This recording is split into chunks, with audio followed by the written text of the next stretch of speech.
Hello guys, welcome to my YouTube channel. Today we are study about B Pharmacy first semester HAP1.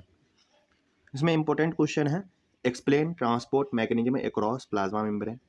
बोला है कि explain करने के लिए transport mechanism को किस तरीके से प्लाज्मा मेम्ब्रेन में ट्रांसपोर्ट होता है उसको हम लोग देखेंगे. एक्टिव होता है, पैसिव होता है, active division diffusion, passive diffusion.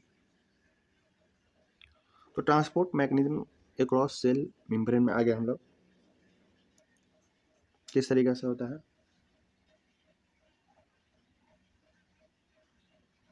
इसमें transport across the cell membrane, ये प्लाज्मा मेम्ब्रेन को शीशे में आता है, is a crucial process for the functioning of the cell.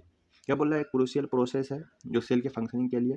There are two primary method of transport.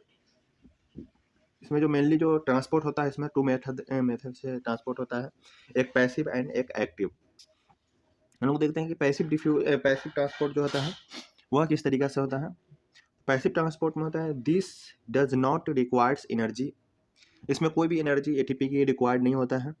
हम लोग जानते हैं कि कोई भी बॉडी में अगर वर्क हो तो उसमें एटीपी का रिक्वायर होता है, एडिनोसिन ट्राइफॉस्फेट उसका रिक्वायर्ड होता है.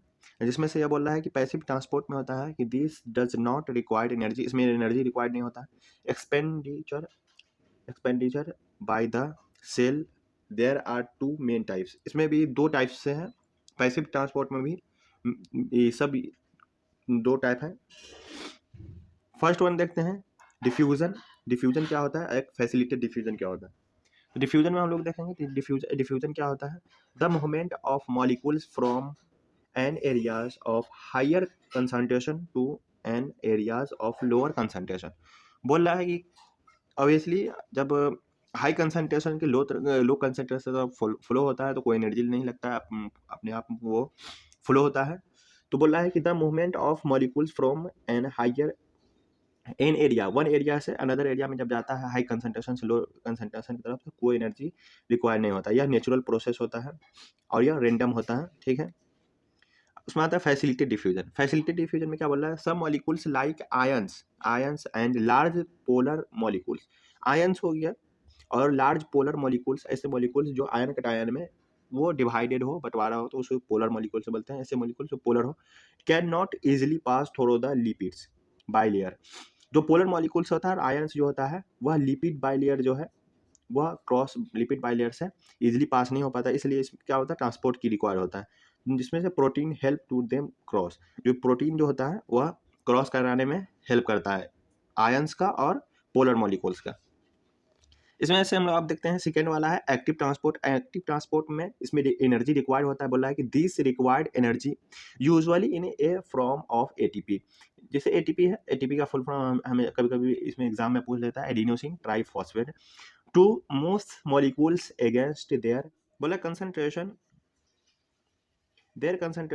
ग्रेडियंट्स. या जो है कंसंट्रेशन जिस तरफ हाई जाता है उसी के अगेंस्ट या फ्लो करता है, इसलिए इसमें थोड़ा एनर्जी लगता है. It's essential for maintaining concentration gradients. यह जरूरी है किसके लिए, कंसंट्रेशन को मेंटेन करने के लिए. मेंटेनिंग द कंसंट्रेशन ग्रेडियंट, इसमें जो सेल के अंदर जो कंसंट्रेशन उसको मेंटेन करने के लिए एक्टिव ट्रांसपोर्ट होना भी या नेसेसरी जरूरी है. And performing various cell function. Two common types. इसमें भी टू कॉमन टाइप्स है. एक है primary active transport. Primary active transport में बोला involve the use of pump. Primary active transport में क्या बोल रहा है कि involve the use of pump like the sodium potassium pump. एक सोडियम पोटेशियम पंप होता है, वह यूज होता है to moves ion gradient their concentration gradients. जिस तरफ कंसंट्रेशन रहता है उसी तरफ मूव कराने के लिए क्या जरूरत होता है, सोडियम पोटेशियम एक पंप होता है, उसी की रिक्वायर्ड होता है, उसी के हेल्प से वह ट्रांसपोर्ट होता है आयंस का. उसके बाद से secondary active transport. Secondary active transport में क्या बोल रहा है कि utilise the energy created by primary active transport. Active transport से जो energy form utilise the energy created by primary active transport.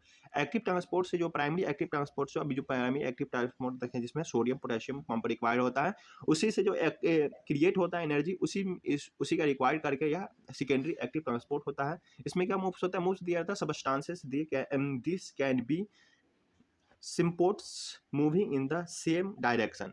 सिम्पोर्ट्स मतलब क्या होता है, सिम्पोर्ट्स इसमें जो ट्रांसपोर्ट होता है सिम्पोर्ट्स होता है, moving in the same direction, same एक ही डायरेक्शन में मूव्स होता है, या एंटीपोर्ट्स या उसके अपोजिट मूव हो सकता है। जिस तरीके से कंसंट्रेशन बना रहता है उसके अपोजिट भी ट्रांसपोर्ट हो सकता है एंटीपोड, और उसके moving in the same direction, उसके डायरेक्शन में भी मूव हो सकता है, उसको सिम्पोर्ट्स बोलते हैं। Moving in the opposite direction, उसके अपोजिट अगर मूव करे तो उसको एंटीपोड्स बोलते हैं। उसके बाद vesicular transport, vesicular vesicular transport. Vesicular transport में होता है विच moves there movement of the large particles और सबस्टांसेस। इसमें वेसिकुलर ट्रांसपोर्ट में जो होता है जो लार्ज पार्टिकल्स होता है और सबस्टांसेस जो होता है उसका मूव्स होता है। उसके बाद हम लोग आगे देखते हैं, उसके बाद हम लोग देखते हैं इसमें बोल रहा है कि बल्क ट्रांसपोर्ट्स। बल्क ट्रांसपोर्ट्स है, बल्क ट्रांसपोर्ट्स में बोल रहा है कि involve the movement of large particles और large quantities of substances and required energy.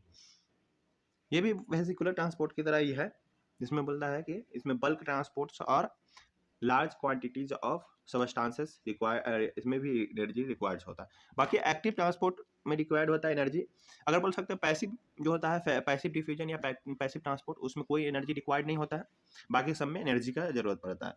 Okay guys, आज के लिए इतना ही।